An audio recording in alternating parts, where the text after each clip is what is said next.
ପିଲାଟିଏ ବହୁତ କ୍ଷୁଧାର୍ତ ଥିଲା। ବୁଲି ବୁଲି ଭୋକରେ ଆଉଟ ପଟେଇ ସେ ଆସି ବାବାଙ୍କ ପାଖରେ ପହଞ୍ଚିଲା। ସାଇ ବାବା ଗୋଟେ ବୃକ୍ଷମୂଳେ ଆସିନଥିଲେ। ବାବାଙ୍କୁ ପ୍ରଣାମ କରି କହିଲା, ବାବା ମୁଁ ବହୁତ କ୍ଷୁଧାର୍ତ ଅଛି, ମୋତେ କିଛି ଖାଦ୍ୟ ଦରକାର। ବାବା ଟିକେ ଧ୍ୟାନ ସହିତ ତା ଆଡ଼େ ଚାହିଁଲେ। ପିଲାଟି ପୁଣି ବୁଲି ପଛକୁ ଚାହିଁଲେ, ଦେଖିଲା ଗୋଟେ ଆମ୍ବ ଗଛରେ ଗଛେ ଆମ୍ବ ପାଚିକି ରହିଛି। ଗଛ ବହୁତ ଉଚ୍ଚ ଥିଲା। ସେ ଗଛରେ ଚଢ଼ିବା ତାପରେ ସାଧ୍ୟ ନଥିଲା।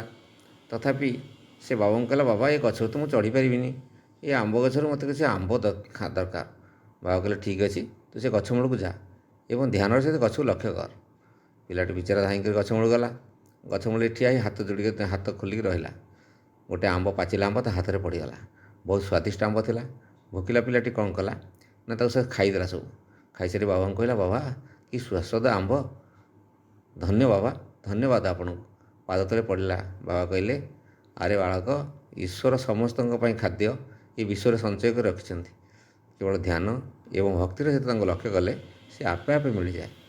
ଓଁ ସଦ୍ଗୁରୁ ସାଇରାମ।